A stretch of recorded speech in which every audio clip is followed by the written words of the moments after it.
अस्सलाम वालेकुम students, class 7। आज हम ब्लैकबेरी की ट्रांसलेशन करेंगे, पेज नंबर 20। तो लेट्स स्टार्ट। बिस्मिल्लाहिर्रहमानिर्रहीम। No we shall see the hare, said my mother, and just then a hare wild with fright rushed by and made for the woods.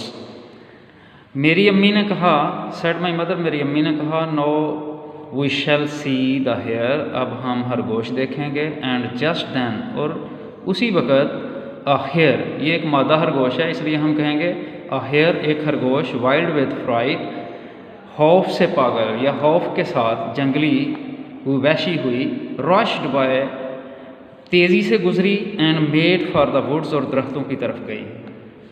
On came the dogs, कुत्ते आए, दे burst over the bank, वो तेज़ी से नदी की तरफ गए, किनारे की तरफ गए।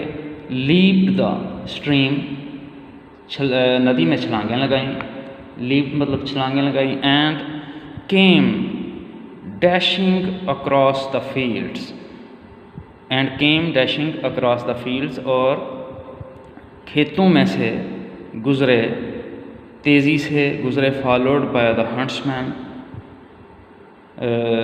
शिकारियों को पीछे लेते हुए, यानी कुत्ते आए, किनारे से गुज़रे, नदी में छलांग लगाई, और शिकारियों को पीछे लेते हुए खेतों में से गुज़रे। 6 or 8 men leaped their horses clean over, close upon the dogs। 6 या 8 आदमी, 6 or 8 men, 6 या 8 आदमी छलांगें लगाते हुए, घोड़ों को छलांगें लगवाते हुए, बग़ैर रुके हुए कुत्तों के बिल्कुल करीब आए या कुत्तों के ऊपर पहुंच गए। The hare tried to get through the fence,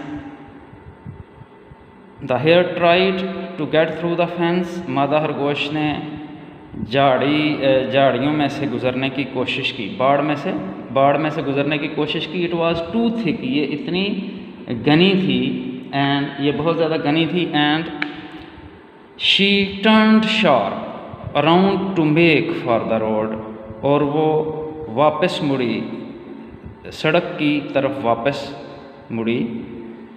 but it was too late, लेकिन बहुत देर हो चुकी थी। The dogs were upon her with their wild cries, कुत्ते अपनी खौफनाक या जंगली चीहों के साथ उसके ऊपर पहुंच गए। वी हेard, हमने सुनी, वन स्ट्राइक, एक चीख, हमने एक चीख सुनी।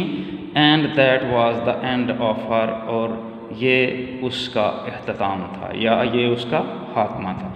One of the huntsman road up and wiped off the dogs, one of the huntsman, शिकारियों में से एक ने, रोड अप, अपना घोड़ा दौड़ाया, and wiped off the dogs, और कुत्तों को पीछे हटाया या कुत्तों को मारकर, यानी उसने पीछे हटाया। Who would soon have torn her to pieces, torn का मतलब है चीर फाड़ करना, जो कि बहुत जल्द उसको टुकड़ों में चीर फाड़ करने वाले थे।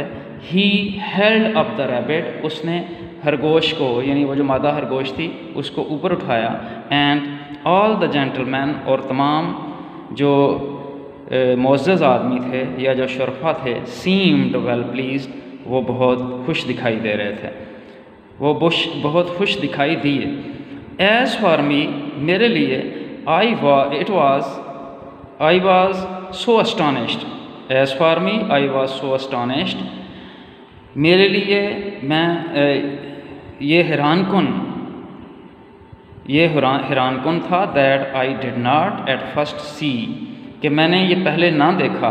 What was going on by the brook, जो नदी पर जो कुछ हो रहा था।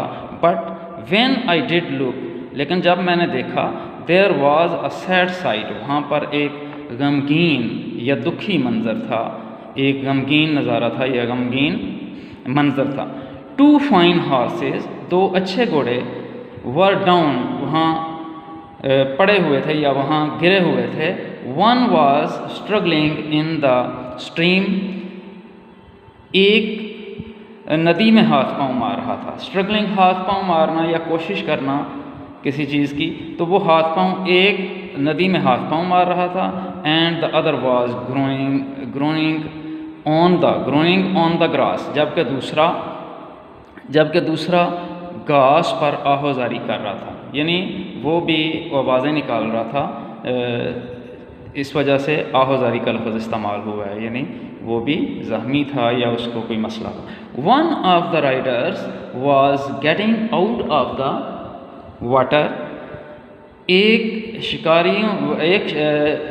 घुड़सवारों में से एक, वन ऑफ द राइडर कहते हैं घुड़सवार जो घोड़े पे सवार हो, घुड़सवारों में से एक getting out of the water, पानी में से बाहर आ रहा था या बाहर निकल रहा था। कवर्ड विद मड, वो कीचड़ से भरा हुआ था।